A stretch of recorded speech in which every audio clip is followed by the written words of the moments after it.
Hello everyone, tonight we're stepping into a royal chamber. But not to admire gold and jewels, rather to smell a rotting corpse. You heard that right. Deep within the Grand Palace of Spain in the sweltering summer of 1598, something was decaying. Not spoiled food, not a dead animal, but the most powerful king in Europe at the time slowly being consumed by his own body. This isn't a tale for the faint of heart. This is the story of Philip II, a man who once ruled half the known world, yet couldn't control the maggots crawling beneath his own skin. Trust me, if you get nauseous from the smell of spoiled food, you're not going to survive the stench of a decaying empire inch by inch. So before you lie back and relax, hit the like button and subscribe, but only if you truly feel this style of storytelling is for you. And don't hesitate to share in the comments where you're watching from and what time it is where you are. It's always fascinating to know someone's listening from every corner of the world. Now dim the lights, maybe turn on a soft fan for some ambient background sound, and let's begin tonight's journey. The skin on his abdomen swelled with fluid. Feces and urine seeped through cracks in his skin. The stench was unbearable. No amount of incense burned, no luxury perfume poured could mask it. The windows were shut not to keep the room warm, but to prevent the smell of death from drifting into the gardens. His son, Prince Philip, was summoned to receive his father's final words. Upon seeing the king, the prince broke into tears and had to rush out to vomit. The king looked after him, then let out a bitter laugh. "I have been treated like an old dog. Remember this when you wear the crown." On September 13th, 1598, before dawn, the king asked for the crucifix his father had held as he died to be placed on his chest. He took one long breath and did not breathe again. There was no music, no fireworks, only the buzzing of flies in the room where Europe's greatest power had just turned into rotting flesh. The king's body could not be kept long. Even the most hardened members of the court could not bear the sight he left behind. When the monks came to prepare the body for burial, they had to cover their faces with cloth soaked in perfume, but no herb could overpower the smell of decay that had seeped into the stone floor. Embalming was nearly impossible. When they tried to move the corpse, one arm detached onto the shroud. The skin was slack, the bones nearly disjointed.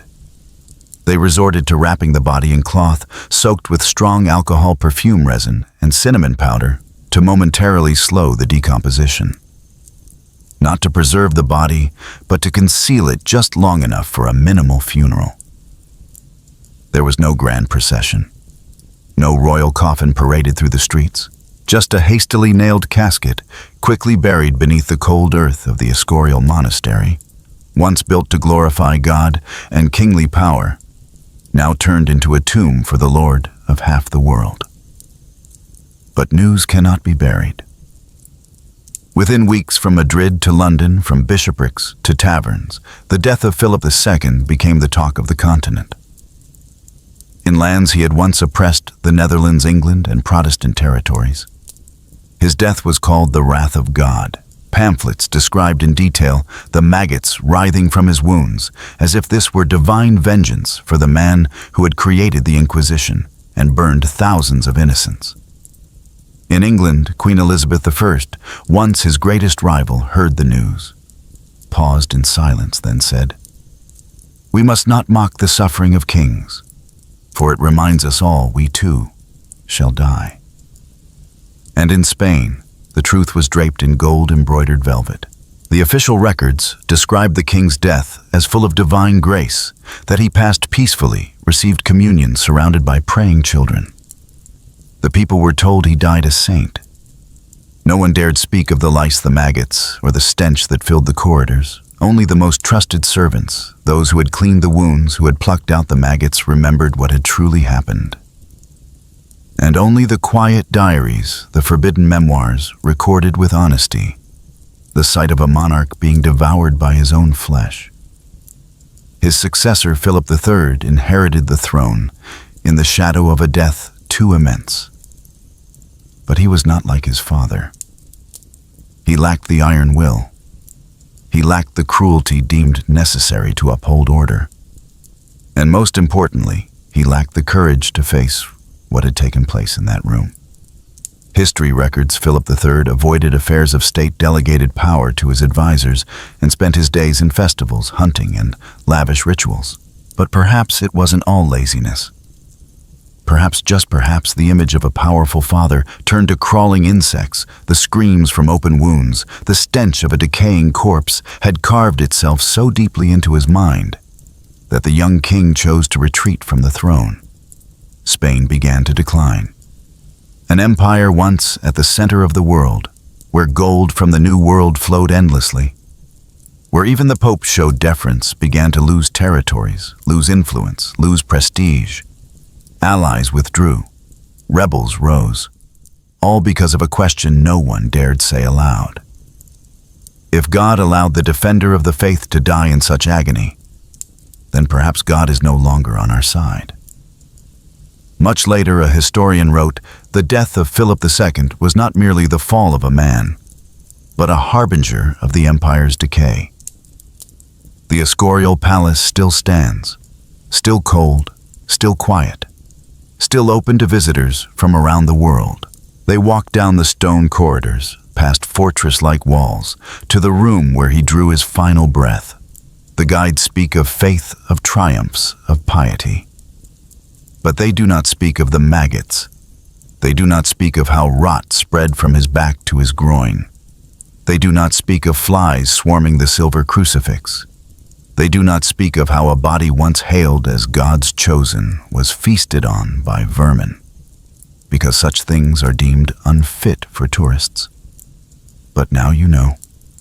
You just heard it.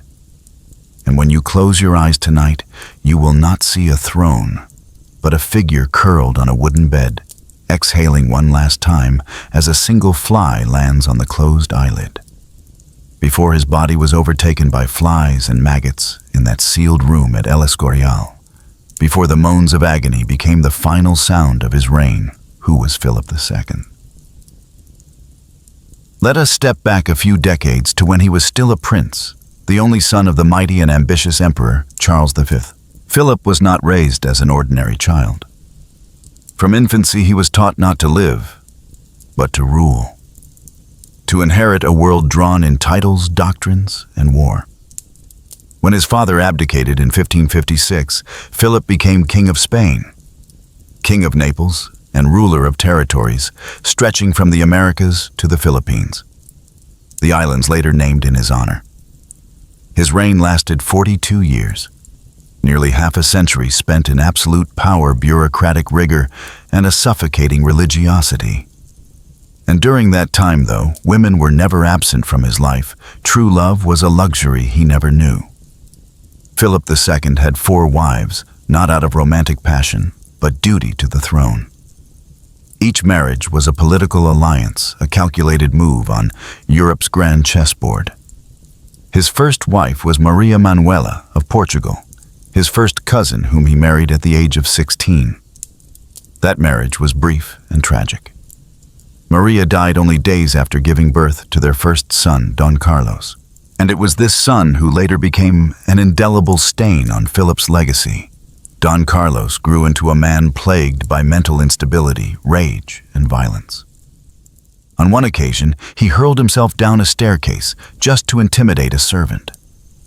When Philip realized his son might threaten the crown and the kingdom's stability, he didn't hesitate. He imprisoned Don Carlos in a dark cell. There, his only son from his first wife slowly perished from despair, exhaustion, and starvation. A father, a king, who chose power over blood. Many historians believe that the horrific death of Philip II, his father, left a deep psychological wound that never healed. How could a son witness his father, a king, once seen as invincible, bleed, ooze pus, be devoured by maggots, inch by inch, and still believe the throne was an honor? How could he sit upon that throne each day and not remember the screams of agony that echoed from the room of the departed?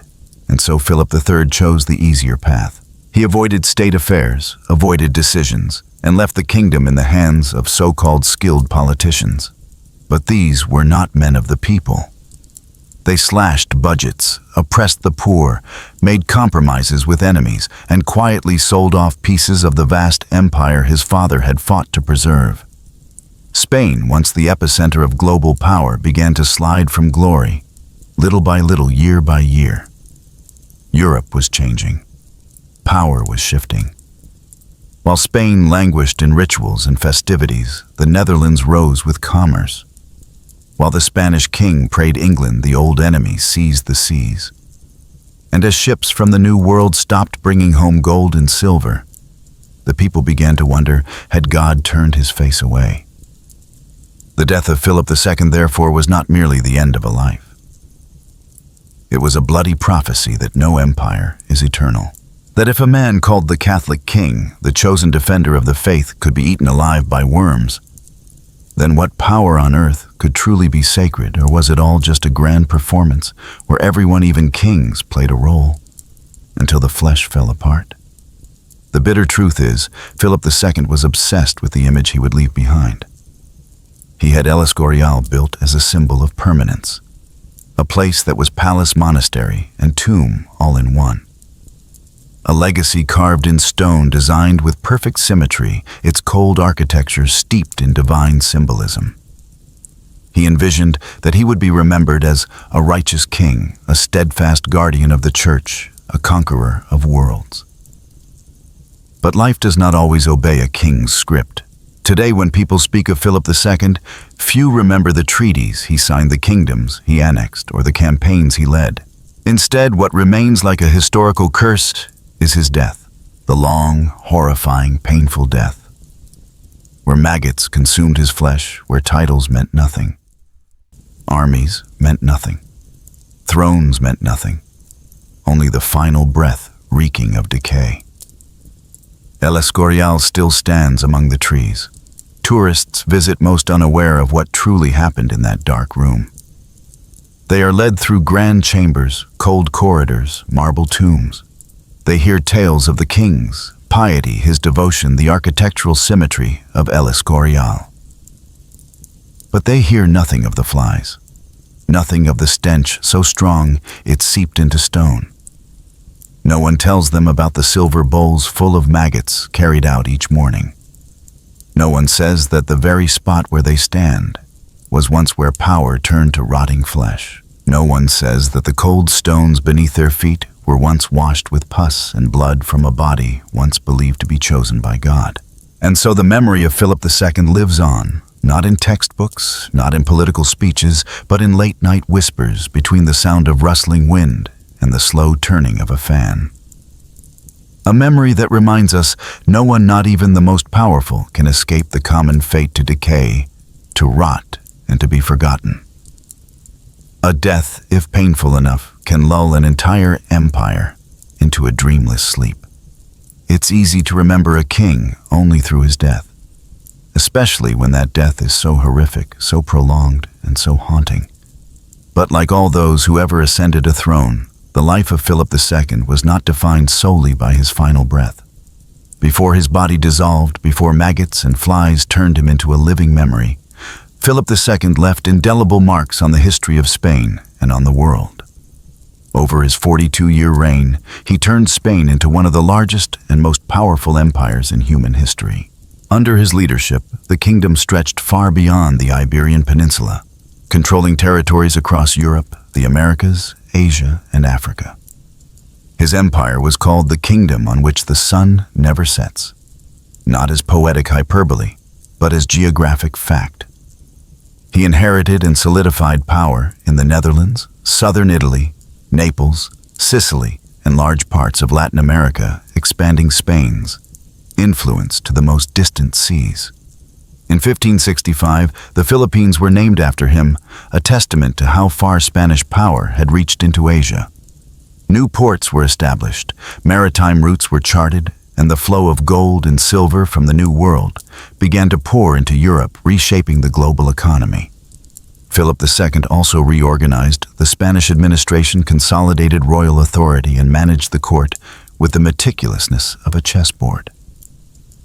No detail was too small to escape his eye. He became the model of a bureaucratic king, one who delegated nothing blindly, who personally reviewed every decree, every sentence, every policy with his famously terse annotation, "No." He left a lasting architectural legacy with the construction of the El Escorial Palace Monastery, not just a residence or center of power, but a symbol of faith, authority, and eternity. The building reflected not only Philip's personal devotion, but also became the spiritual and political heart of the Spanish Empire in the 16th century.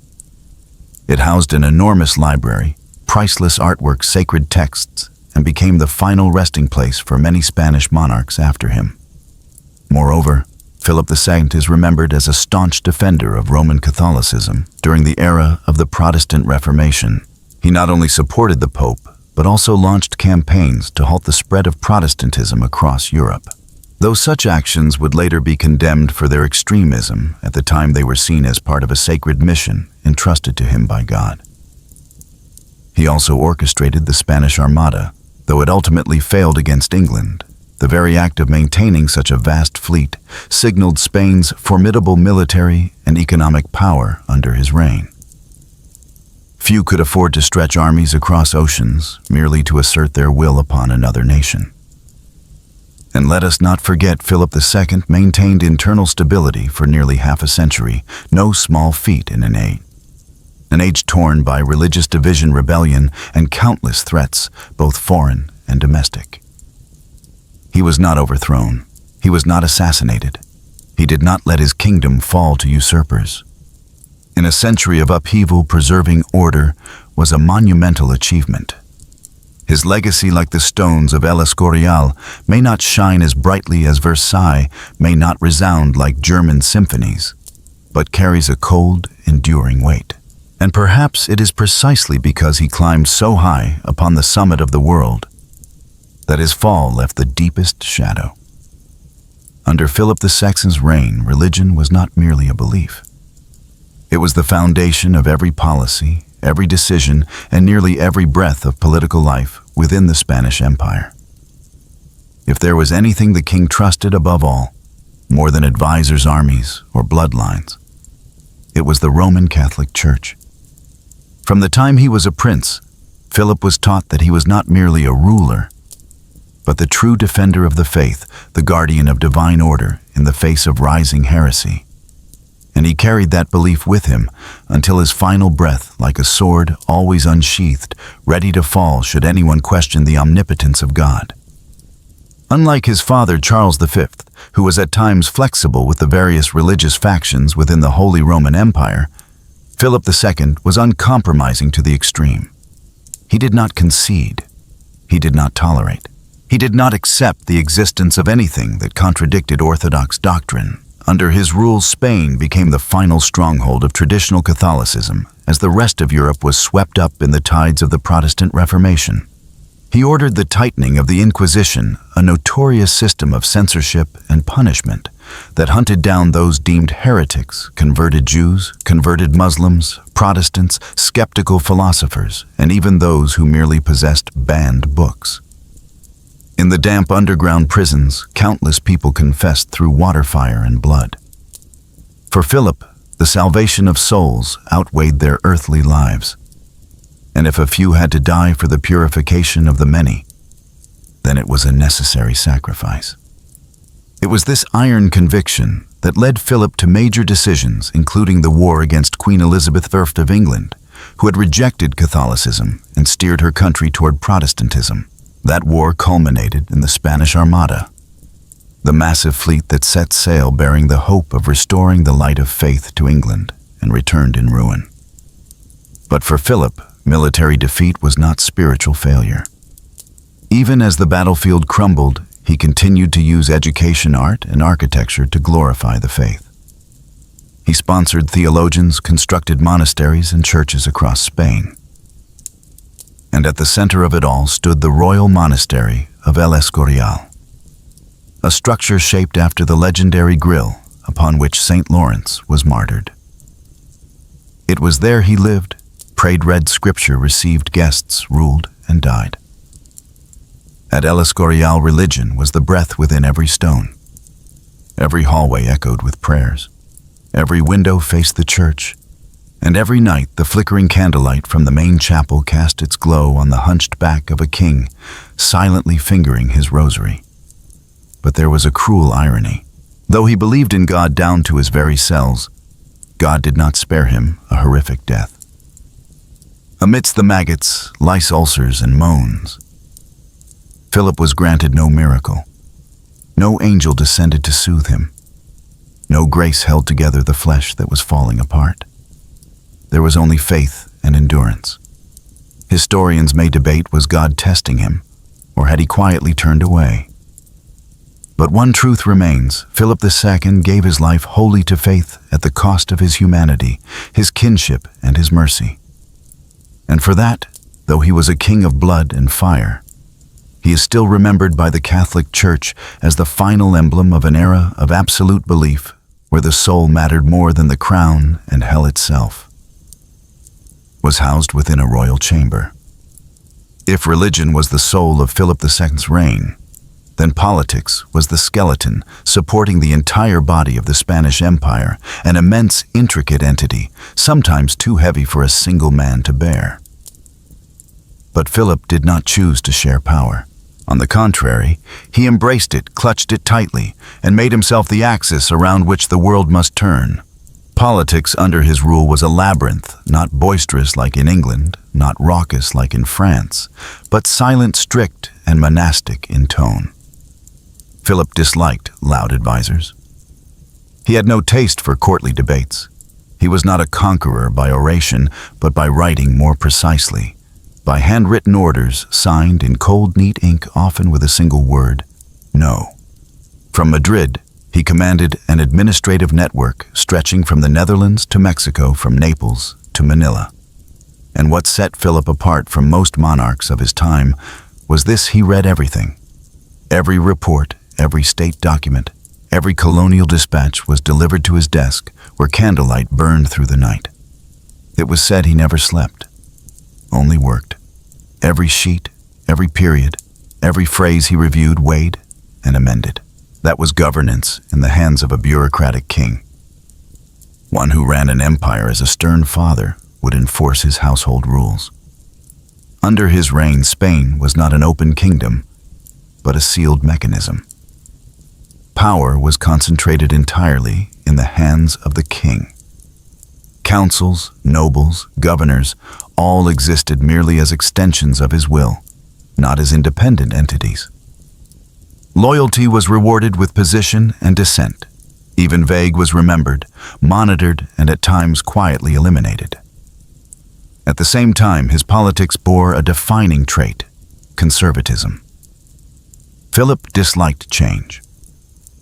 In a century when state models were shifting, he tried to hold everything in place as it had been in his father's time and as the church had prescribed.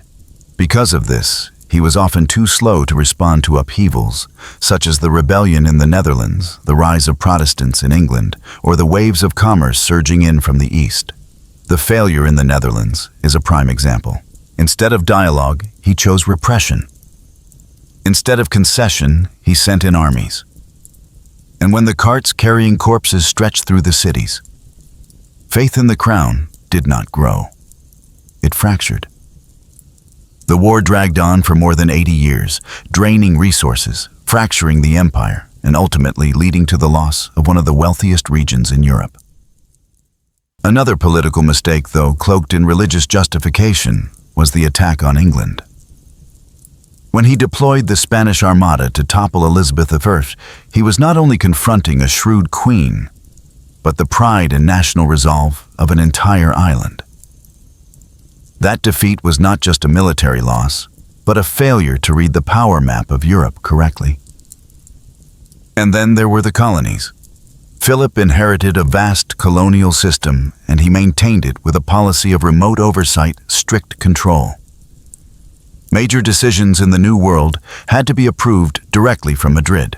This made the administrative machinery cumbersome, slow, and at times detached from local realities. But for Philip, delay was preferable to allowing anyone else to hold real authority.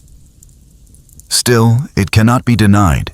It was precisely this concentration of power that maintained Spain's stability for half a century, amid a Europe roiled by upheaval, war, and division. While other nations constantly reinvented themselves, the Spanish monarchy stood firm like a fortress, both majestic and cold. But as with all walls too thick, light struggled to pass through, and what happened within, at times, rotted unnoticed.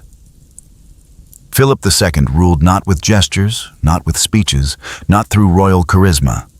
He ruled with silence, with handwritten commands, and with an unshakable belief that as long as he was reading, everything could still be controlled. And indeed, until he could no longer move his hand to right the empire held. But when the pen slipped from his grasp, everything began to fall. If politics was the controlling hand, then the law under Philip II was the iron glove, unforgiving and unyielding. In his vast empire, the law was not a tool of justice in the modern sense. It was a sword to uphold order, to keep every soul in its ordained place, and most crucially, to ensure that no one, whether a peasant in Andalusia or a count in Naples, lived outside the king's will. Under Philip II's reign, Spanish law reached an unprecedented level of organization and codification. He ordered a complete review of all legal codes from his father's era, and from annexed territories, compiling them into a unified system, what we now know as the Leyes de Indias for the colonies and the Recopilación de Leyes for the Spanish heartland. These were laws written clearly and meticulously, down to the smallest clause governing everything from land measurement and tax collection to criminal trials and even dress codes for different social classes. But the laws of his reign were not just ink and parchment. They came with tight surveillance, harsh punishments, and a widespread psychological atmosphere throughout the empire: obey or disappear. In the cities, people had to be cautious with every word they spoke and every book they read. Bookshelves were censored.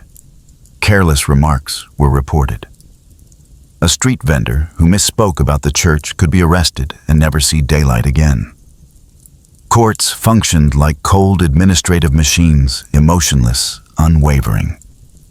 And in the shadows, the Inquisition operated like a parallel government. Here, law and religion fused into an inseparable compound. Not believing in Catholic doctrine, that was illegal. Not attending Mass, suspicious.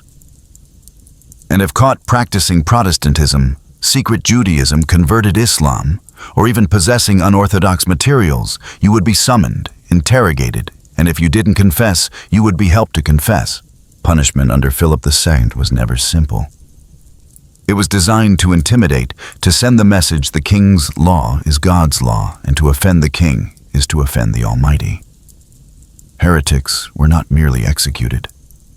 They were brought to the stake before the crowds amid bells and scripture as public warnings to the entire populace. Even for the nobility and ruling class, Philip's law showed no leniency. A count was once prosecuted for embezzling from the treasury. A judge was demoted for accepting bribes. For Philip, administrative discipline was the core of the empire, and if the foundation rotted, all would collapse, no matter how many churches or warships were built atop it. In the colonies, especially in the Americas, Spanish law was also rigorously enforced. Indigenous peoples were forced into unfamiliar administrative systems, made to learn Spanish, convert to Christianity, and live by the customs of the crown. Although laws were issued to protect native rights in practice, locals lived under the shadow of foreign justice, where even a whispered complaint could be deemed rebellion. Yet one must acknowledge beneath the iron casing of Philip II's legal system was a will to build lasting order. There were no major uprisings within Spain during his long reign. Crime rates were low, tax collection was effective. Officials feared accountability, provinces respected the crown, and whether out of fear or faith, society functioned slowly, rigidly, but without chaos. Law in that era was not meant to redeem man, but to keep man in line like bricks perfectly placed in a stone cathedral where no one dared to fall out of rank. And when Philip II grew old, when he could no longer write his decrees by hand, he still insisted on revising minor regulations, on agricultural taxes, as if one imperfection might bring down the world he struggled to control. Perhaps he was wrong. Perhaps the world cannot be boxed in by law. But in the mind of that king, order was God and law was scripture. To speak of Philip II without mentioning the economy is like describing a mountain while ignoring the lava within. For while the king read documents, armies marched, and priests preached, beneath all that historical movement was money. Silver, taxes, grain leather ocean-crossing cargo. And indeed, the time of Philip II was a territorial golden age, but also one of economic confusion, contradiction, and crisis. When he ascended the throne in 1556, Spain was the wealthiest center of Europe. Ships from the Americas poured in with silver, from Potos, gold from Mexico, furs, cocoa, tobacco, sugar, and rare materials unseen on the old continent. To the Spanish it seemed heaven had opened its gates. Every time a ship docked, gleaming chests of silver were offloaded like divine light pouring down upon the earth. Precious metals stacked in the royal treasury. New coins minted bearing the crown and the cross, reminders that both wealth and soul must bow to throne and faith. But that prosperity was like a gold fever, brilliant blazing then, leaving behind ash. Philip II, with all power in his hands, began spending on what he deemed sacred wars for the faith, religious monuments, expeditionary armies, palaces for priests and abbots. Each war meant thousands of suits of armor, millions of bullets, countless ships, and unmeasurable sums spent on soldiers, wages, supplies, and bribes. He fought in the Netherlands and England, the Mediterranean, southern Italy, all in the name of God, but all paid for with silver from the New World. Meanwhile, the domestic tax system became suffocating. The peasantry, already poor, became the bottomless well from which the state drained every last drop. Tithes for the church. Royal taxes, trade taxes, salt taxes, wheat taxes, even taxes on sacramental wine, nothing was spared. The poor paid in labor, the rich evaded, and the king continued to pen decrees requesting more subsidies from the provinces. More notably, Philip's economic policies did not foster productivity. Spain did not encourage domestic manufacturing because foreign silver had blinded the kingdom to the need for sustainable development. Spanish weavers lost to English weavers. Spanish shipbuilders lost to the Dutch. Consumer goods were imported from nations that would later become Spain's direct rivals. Spaniards in their own kingdom became spenders of borrowed money used to buy foreign goods. And then, as an inevitable law, the money ran dry. During his reign, Spain declared national bankruptcy 4 times, an unprecedented figure in early modern European history. International creditors demanded interest. Banks collapsed. Credit crumbled. The king still wanted to wage war. But the treasury was empty. And every time he wrote the word "no" on a petition for funds, he didn't realize his economy was already quietly whispering no to the entire empire. Later, some historians describe the economy under Philip as a barefoot giant imposing on the outside, hollow within. The wealth came too quickly and was spent as if it would never end. But every silver rainstorm leaves behind a flood. And when Philip died, he didn't just leave behind a decaying empire. He left a dependent, exhausted economy, incapable of standing on its own without external spoils. The story of the economy under his reign reads like a lesson few want to hear. That glory built on war and faith cannot sustain a nation without wisdom in governance and honesty in spending. Philip II may have been the defender of Catholicism, the ruler of half the world, the master of the empire where the sun never set. But he was also the one who led Spain's economy into a spiral of crisis that would last for centuries. Money once flowed like a tsunami, but every wave recedes. And when it receded, it left behind bare villages, empty warehouses, and a once mighty kingdom with a leaky budget and a shattered imperial dream.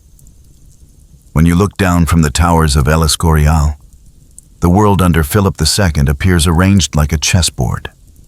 Straight squares, everyone in their place. No one allowed to move out of line, and anyone who did was removed. It was a rigidly stratified society where a person's fate was determined at birth and rarely changed until death. At the pinnacle of the pyramid, of course, stood the royal family led by Philip II himself. But directly beneath him was not the nobility or the generals, but God. For in Philip's world, royal authority was inseparable from divine authority.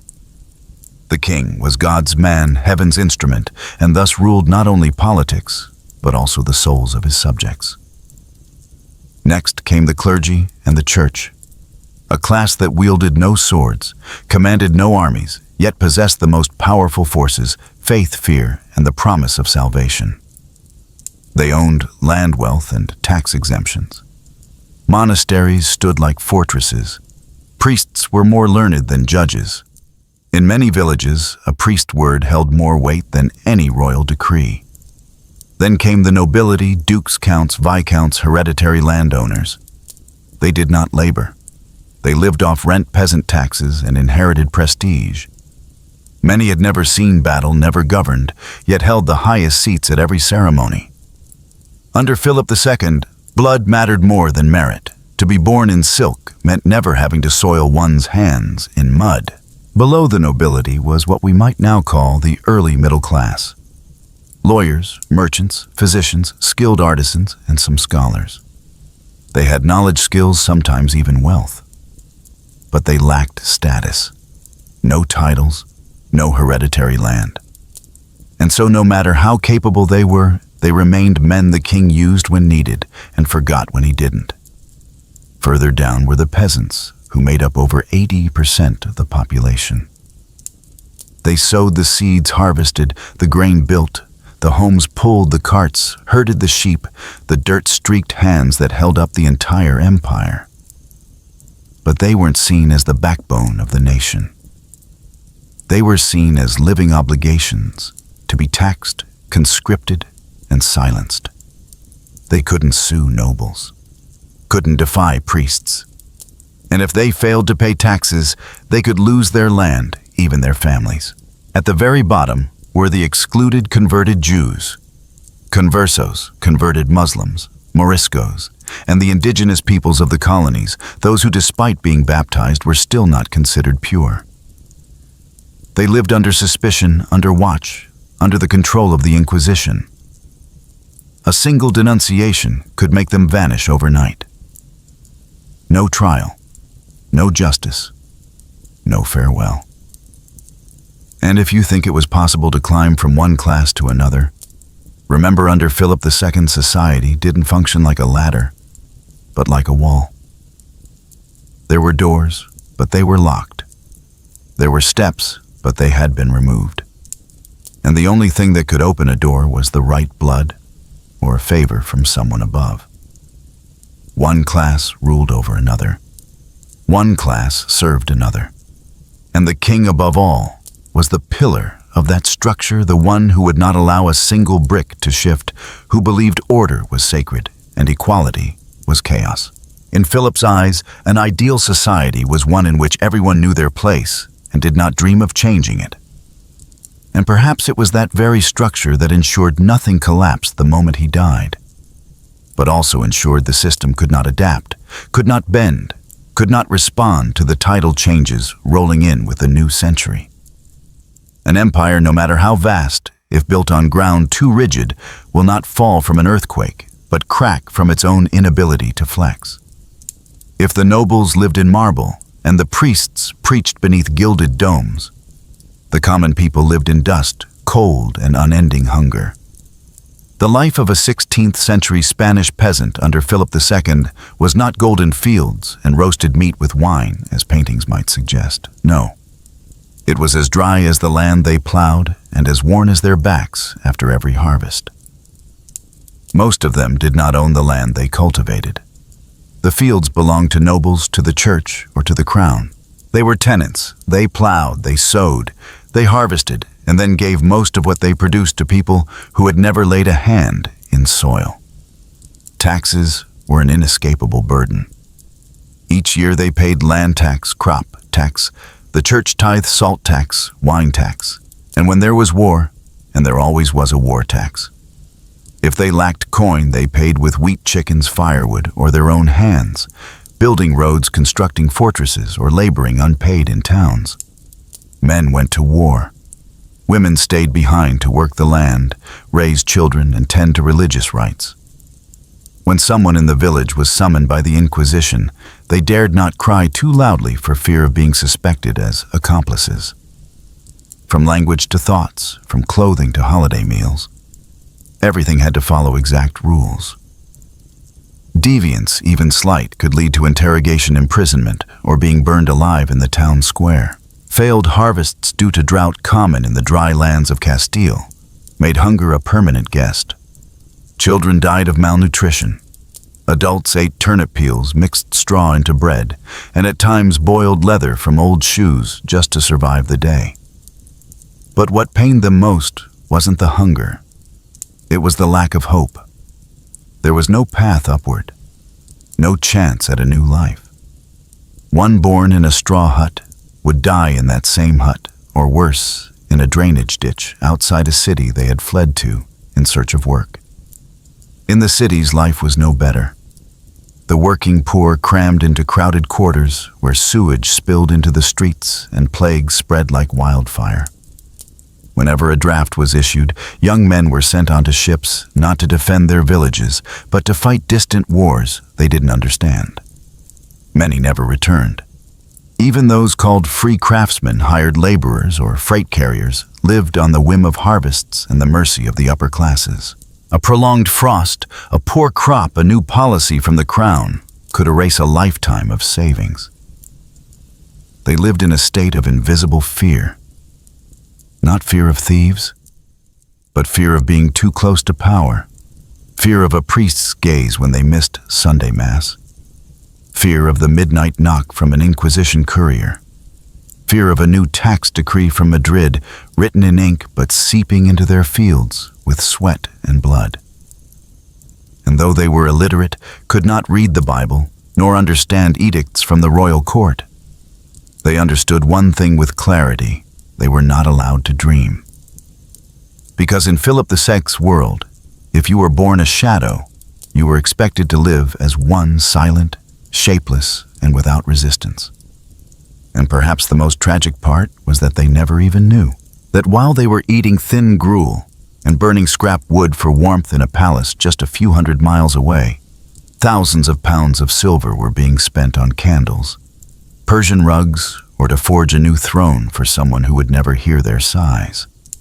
If anyone ever imagined that under the glorious reign of Philip II, Spaniards traveled between cities on smooth stone roads, with horse-drawn carriages gliding past cool way stations, they were dreaming too far. Because in reality, transportation in 16th century Spain, like its society, was rough, slow, and dust-choked. Most of the major roads were remnants from ancient Roman times, and very few had been properly maintained. Under Philip II, though, the empire expanded more than ever, before domestic connectivity remained strangely backward. The routes from Madrid to Seville, Valladolid, or Burgos were not smooth trade arteries, but muddy traps in the rainy season, choking dust paths in the summer, and death traps in winter. Only the wealthy nobles and boys' major merchants had private horses, covered carriages, and armed escorts. Everyone else walked. Traveling from one village to the next took days, sometimes weeks. There were no common maps, no signposts, no streetlights, only roadside questions and wooden inns lit by flickering lamps. Whenever royal documents needed transport, the court relied on a system of mounted couriers changing horses at posts along the way. But even this system wasn't immune to thieves' floods or simply horses dying mid-route. A decree from Madrid could take a month to reach Granada, and by the time it did, it was nearly meaningless if the harvest had already passed. In the countryside, people used ox carts as slow as snails, and every trip required the whole household to prepare in advance. No one left their village unless they had to.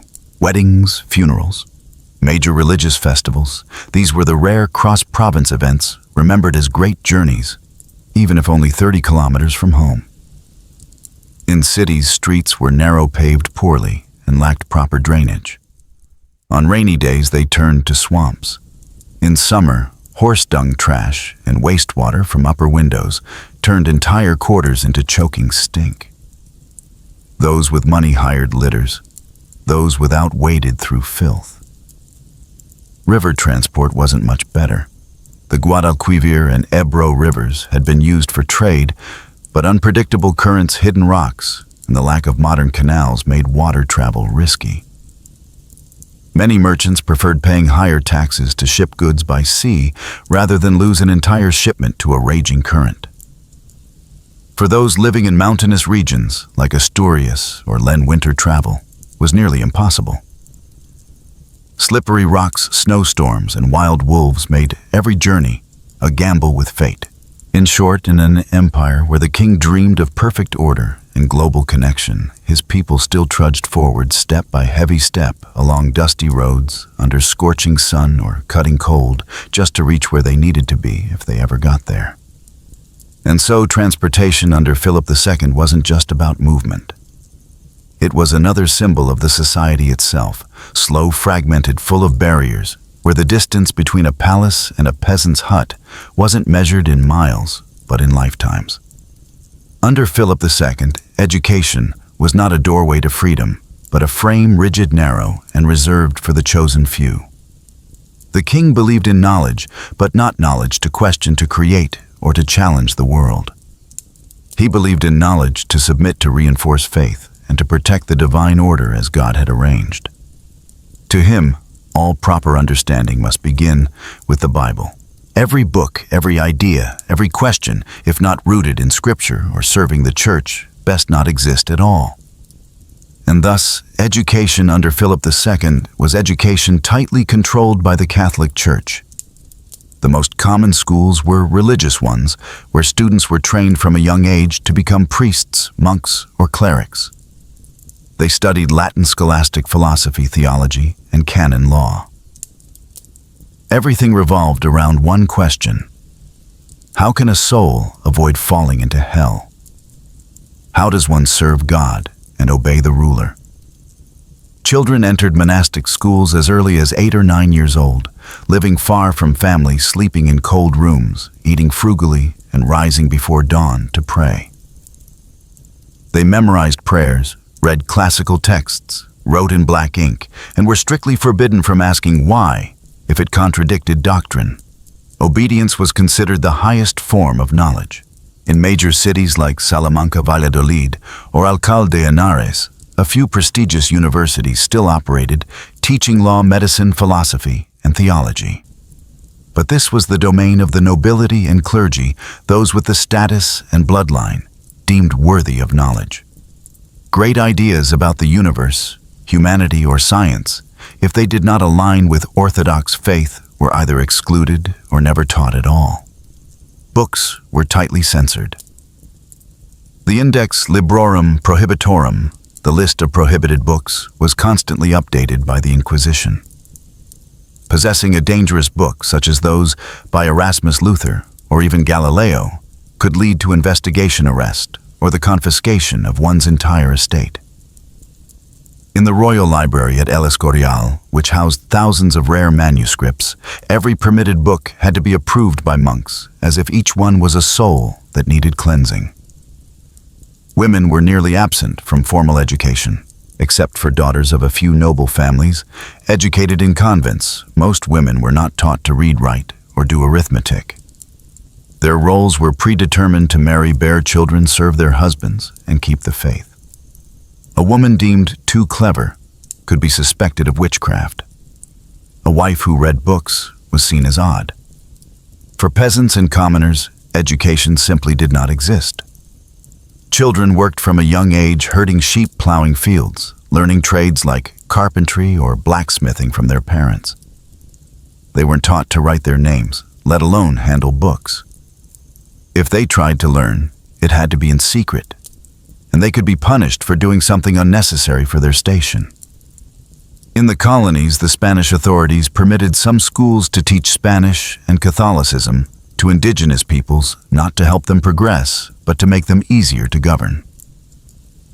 It was education designed not to enlighten, but to domesticate. In summary, education under Philip II was a stone wall guarding faith from questions, resisting change through habit, placing reason beneath the heel of belief, and forcing every intellectual path to flow in only one direction, toward the pulpit of the church or back to the altar in repentance. In an age when Europe was beginning to transform through scientists, philosophers, and new discoveries, Spain under Philip tried desperately to keep everything as it was, as if by standing still long enough, the world would turn back around. But history waits for no one standing still, and knowledge, if suppressed too long, will find a way to escape in the form of chaos. In the vast empire of King Philip II, with its mighty fortresses, magnificent cathedrals, and laws as thick as scripture medicine, something as simple as curing a fever remained fragile, archaic, and nearly mystical. Because in that era, healing was not a science. It was a strange fusion of medieval medicine, religion, and belief in miracles. The foundational theory that every doctor followed was the four humors model of Hippocrates and Galen. The belief that the human body was made up of four fluids: blood, phlegm, yellow bile, and black bile. All illness was thought to stem from an imbalance among them. A fever meant too much blood. Melancholy was caused by excess black bile. Pus meant the blood was poisoned, and the only way to cure it was to let the blood out. Thus, the most common treatment was bloodletting by knife, by leech, by brass instruments. A noble with a headache would be bled from the wrist. A peasant with a swollen leg bled from the thigh. Someone delirious with fever bled several times a day. No one asked if the body could survive after losing so much blood. Medicines were mixtures brewed from herbs, roots, strange seeds, and faith. Some came from willow bark. Others were mixed with wine, garlic, olive oil, or even bird droppings, all depending on region and folk belief. The poor healed with prayer and wild plants. The rich prayed in rooms with thicker mattresses. Hospitals back then were not like those we know today. They were run by the church as infirmaries, monasteries, where patients were cared for while being urged to repent and confess. For many, illness was not just a physical issue, but a sign of sin. A tainted soul begot a suffering body. Horrifying diseases like the plague, smallpox, and leprosy still ravaged the population. There were no antibiotics, no antiseptics, no understanding of bacteria. Doctors washed their hands with wine, if wine was available. Surgery was reserved for desperate cases, and usually meant amputating legs, cutting arms, lancing abscesses, all done without anesthesia. Patients were strapped to tables, bit down on wood, and prayed. Many died from the pain, from shock, or from infection right after being cured. Even in the royal court, kings and nobles were not spared. When Philip II developed abscesses, doctors cut them open, wiped the pus, and wrapped them in cloth soaked in wine. But the wounds never healed. Then came lice. Then came maggots. It all began with a small ulcer and ended with the decomposition of a powerful body. For the poor, dying in silence was normal. No death records, no doctor, no diagnosis. They died in straw huts in rice fields, or by riverbanks, buried quickly behind churches, no tombstone, no name. Healthcare then was not just outdated, it was a chasm. Between those who could read and those who could not. Between those with private physicians and those with only a midwife's whisper. Between those treated with silver scalpels and those whose wounds were dusted with ash and handed over to God. And so, in an age when Spain touched 2 oceans, set foot on dozens of continents, people in its own villages still didn't know how to treat a decaying tooth. When When you hear that the sun never set on the Spanish Empire, you might think it's just a metaphor. But under Philip II, it was literal. From Manila in Asia to Lima in South America, from Naples in Italy to Antwerp in the Netherlands, the king ruled not just people, he ruled time itself. But to keep the sun forever shining on that map, Philip II had to stretch himself to hold each territory as if clinging to limbs on an aging body. And thus, Spain's relationship with the rest of the world under his rule was not merely diplomacy, it was an unending battle between glory, faith, and pride. With England, the relationship began with marriage and ended in irreconcilable enmity. Philip married Mary, the Catholic Queen of England, hoping to turn the island into a loyal ally of Rome. But when Mary died, and Elizabeth I rose to power, the alliance crumbled like mortar without glue. Elizabeth was Protestant, intelligent, free, and everything Philip despised. And so he prepared a gift, the Armada. A massive fleet bearing soldiers, cannons, crucifixes, and the dream of conquest. But the sea was not on his side. Winds snapped masts, waves devoured ships, and the English, with lighter vessels and agile tactics, turned the Armada into a national embarrassment. After that defeat, Spain lost its naval supremacy and England began to rise. With the Netherlands, the relationship was a bloody rebellion that lasted decades. The Dutch Protestant, freedom-loving, trade-savvy refused to bow to a stern Catholic king from the south. Philip sent troops, raised taxes, imposed harsh laws. But the more he suppressed, the more they resisted. The 80 Years' War erupted, leaving thousands dead, cities in ashes, and ultimately Spain was forced to recognize the independence of the Netherlands. It was a deep wound, not just the loss of territory, but the loss of one of Europe's most prosperous commercial centers. With France, the relationship was also tangled. Though both nations were Catholic, power struggles and spheres of influence brought them into conflict repeatedly. Philip intervened in France's religious civil wars, funded extremist Catholic factions, and hoped to install a government friendly to Spain. But in the end, Henry IV rose to the throne, converted, and ushered in a period of stability without needing Madrid's interference. Spain once again failed to control another nation's destiny. In Italy, Spain seemed more successful. Naples, Sicily, and Milan came under Madrid's rule, becoming strategic strongholds in the Mediterranean. But the relationship between the Italians and Spanish authority was cold, pragmatic, and at times viewed as oppressive. Many Italian writers of the era described Spaniards as men clad in armor but lacking a heart. In the east, Spain set foot in the Philippines, named after Philip himself, and established a bridge to Asia. But most of the activity there was carried out by missionaries, merchants, and local officials, for the king in Madrid rarely ever touched the reality of a land half a world away. With the Ottoman Empire, Philip II saw them as the #1 enemy outside of Christendom. The two empires clashed not only over territory, but over religion, glory, and control of the Mediterranean. The Battle of Lepanto in 1571, where a Catholic alliance led by Spain defeated the Ottoman fleet, was hailed as a holy victory. But it was just a moment. The rest was an endless tug-of-war between two worlds, Islam and Catholicism, with no true victor. Finally, we cannot overlook Portugal. In 1580, Philip II inherited the Portuguese crown after the House of Avis died out. For a brief time, he became king of the entire Iberian Peninsula, ruling colonies that stretched across 5 continents. But the union did not bring peace, only a simmering resentment that would later erupt as the Portuguese fought to regain their independence. And so when you look at the map of Spain under Philip II, you see an empire vast and radiant. But when you examine its international relations, you see a king surrounded by resistance, rebellion, hostility, and defeat. Because he wanted to control every nation as one would shepherd a devout flock. But politics is not a church. And nations, like people, will not kneel forever. If the maps of the time painted the picture of a mighty empire, Then Philip II's personal life was a shadowy corner hidden within a cold stone palace. People often imagine that being king means living among silks, fine wine, roasted meat, and gentle beauties. But for Philip, the throne was not a resting chair.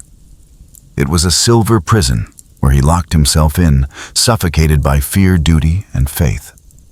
He woke each day not to enjoy life, but to review dozens of reports, to read every small line about taxes, religion, land, decrees, complaints, and war.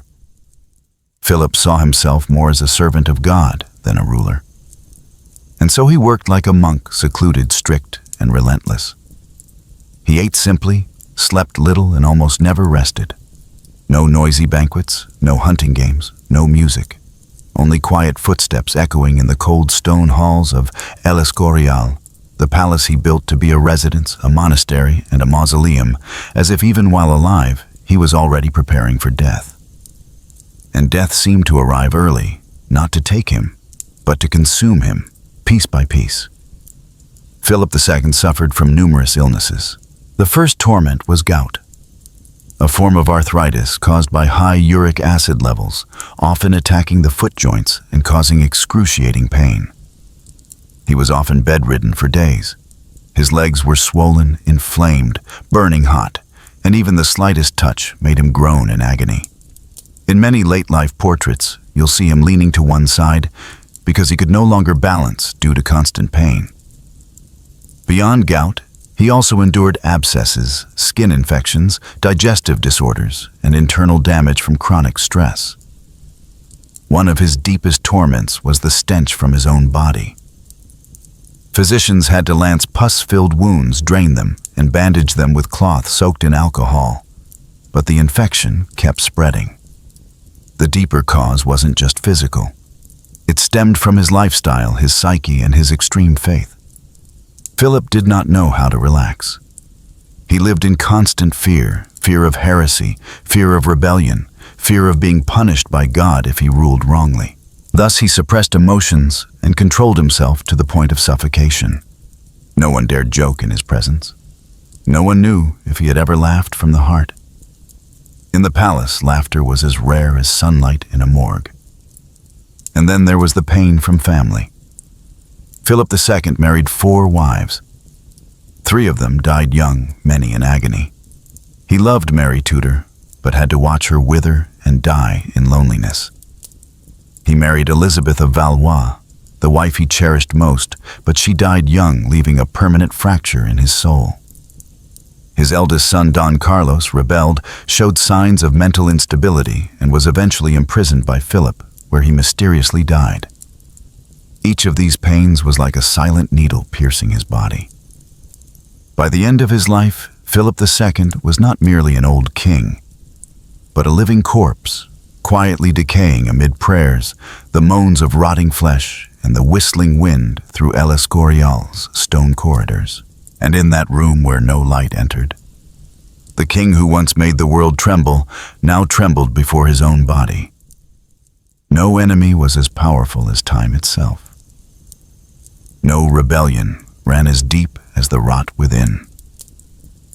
If you think Philip II was a king who preferred sitting still in a cold stone palace, reading scripture and signing decrees, you're not wrong. But you've only seen half the man, because when you look at the history of 16th century Europe, you'll find his name tied to nearly every major war as the indelible mark of a monarch who believed that to defend the faith meant to wield the sword. The first and longest war was with the Low Countries, the Netherlands. Beginning in 1568, the 80 Years' War erupted. The Dutch were Protestant, loved freedom, and were brilliant merchants. They would not accept rule from a distant king, and certainly not his harsh religious persecutions. Philip sent troops to suppress them. He established the Inquisition, burned people alive, executed Protestant leaders, and decreed tax hikes. But the more he tried to extinguish the fire, the more it spread. The northern provinces rose in fierce rebellion. Blood flowed for decades. Antwerp, Europe's financial hub, was destroyed. In the end, Spain was forced to recognize the independence of what would become the Dutch Republic. A bitter defeat draining the treasury and shattering the image of the invincible king. Before he could recover, he plunged into the most symbolic conflict of the era, the war with England. After the death of Mary Tudor, Philip's Catholic wife Elizabeth I ascended the throne, and England shifted toward Protestantism. Philip saw this as a betrayal of the faith and divine order. And so, in 1588, he launched the Armada, the most powerful fleet in Spanish history, to invade England. The plan was clear from Spain. The fleet would cross the English Channel, join with forces from the Netherlands, seize London, capture Elizabeth, and restore Catholicism. But the God he had always served did not take his side. The sea was rough. The winds howled. Spain's heavy warships were no match for the light, agile English vessels. Half the Armada sank, the rest drifted, plagued by disease and starvation. The failure of the Armada wasn't just a military disaster, it was a psychological shock to the entire empire. It marked the irreversible decline of Spanish naval power and paved the way for England's rise. Before the wounds could heal, he was drawn into France's civil war. At the time, France was mired in religious violence between Catholics and Huguenots. Philip intervened, funding the extremist Catholic faction, hoping to install a pro-Spanish regime. He even sent troops into French territory. But the result backfired. The French united under Henry I, a king who knew when to set aside religion to save a nation. Henry converted to Catholicism, regained the people's trust, and pushed back Spanish influence. Philip lost again, this time not by the sword, but by politics. In the east, he faced off with the Ottoman Empire, the most powerful Muslim force of the time. The clash peaked at the Battle of Lepanto in 1571. In alliance with other Catholic powers, Spain scored a resounding victory, one of the few bright moments in Philip's otherwise grim military career. But it was short-lived. The Ottomans quickly recovered, and the Mediterranean remained a battlefield without a clear victor. Even in the New World, across the Americas, rebellions and indigenous uprisings, along with pirates attacking treasure fleets, meant Philip's empire was in a constant state of bloodshed just to keep the silver flowing. And so, throughout his 4 decades of rule, Philip II hardly lived a year without war. His body decayed in sickness, and his empire crumbled in smoke and fire. Among all the sounds left behind by the Spanish Empire, perhaps the most haunting was the clinking of silver coins hitting wooden chests. Not the clash of war horses, not the tolling of church bells, but the sound of real de a ocho Spanish dollars, a small round piece of metal that shook the world. Under Philip II, Spain expanded not just by sword and scripture, but by silver. And the currency he left behind became the most famous coin in human history. Real de a ocho, or pieces of 8, was a coin worth 8 reales minted from pure silver, extracted from the mines of the Americas, especially Potos in modern-day Bolivia, where it was said that if all the silver mined there were stacked, it could build a bridge from South America to Spain.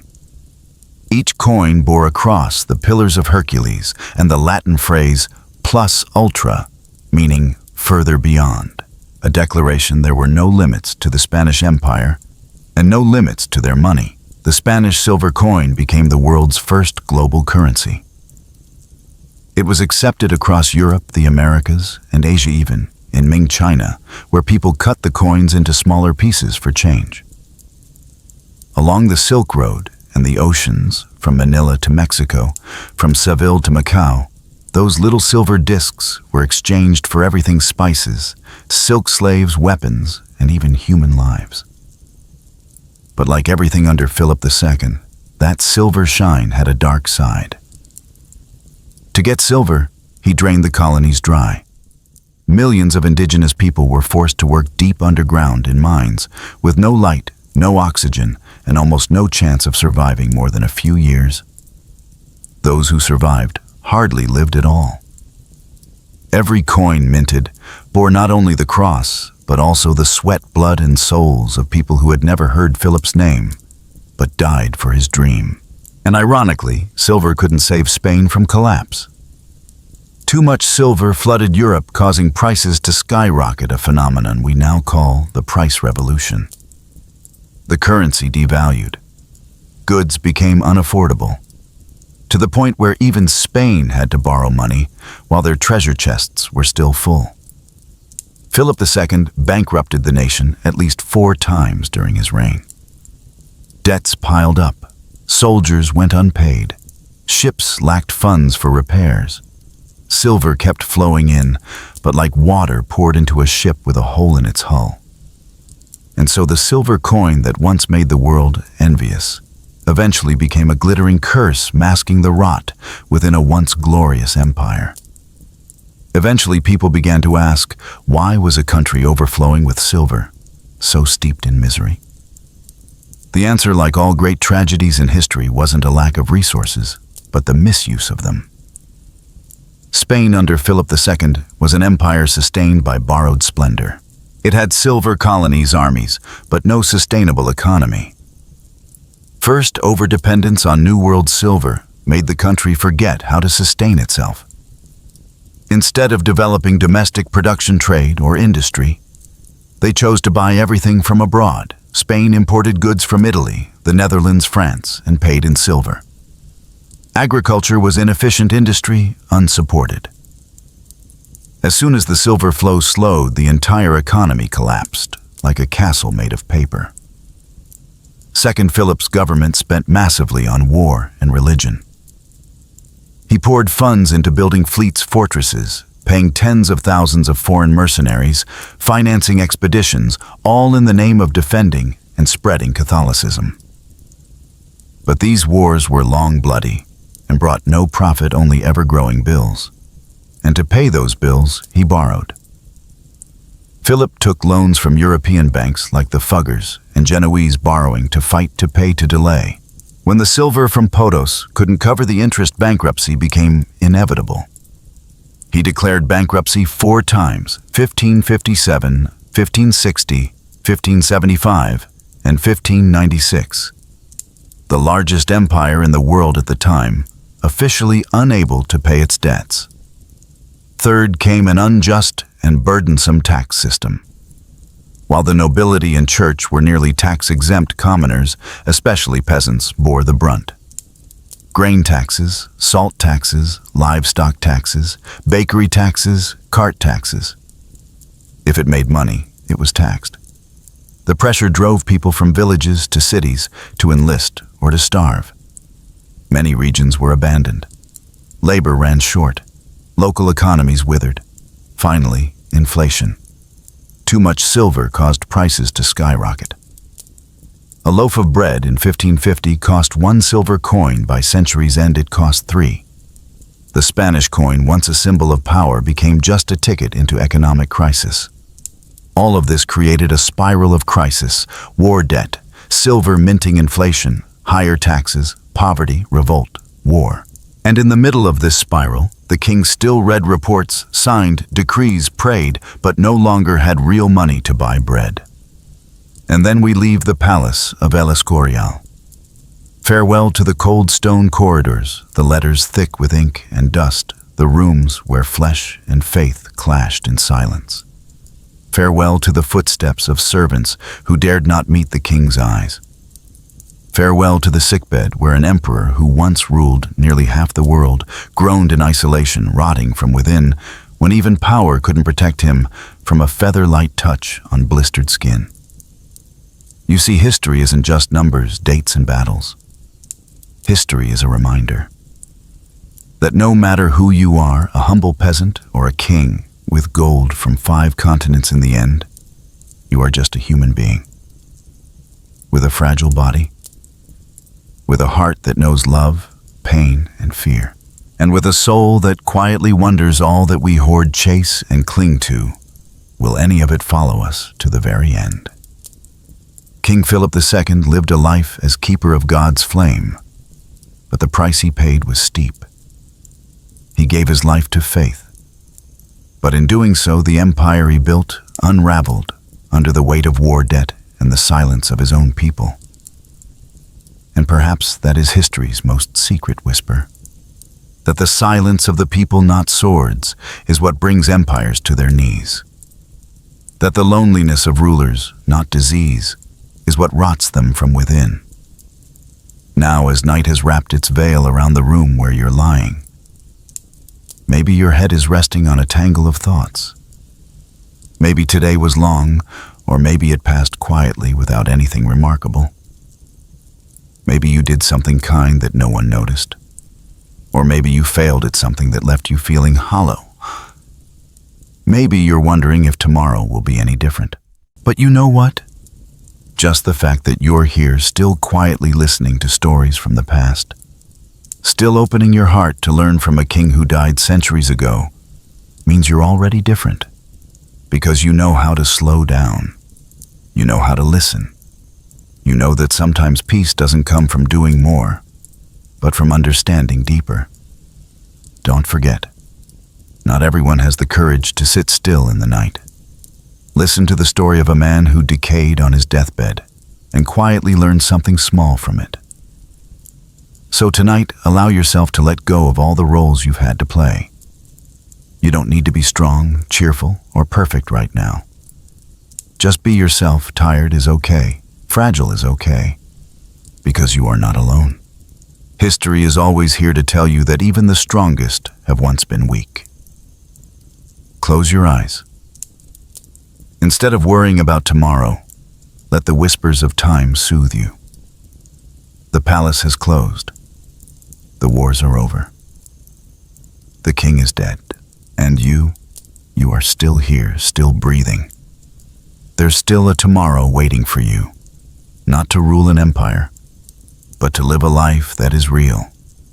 Wishing you deep sleep, a peaceful night, and dreams that take their time. You'll see you in the next story, but for now, just breathe softly and rest.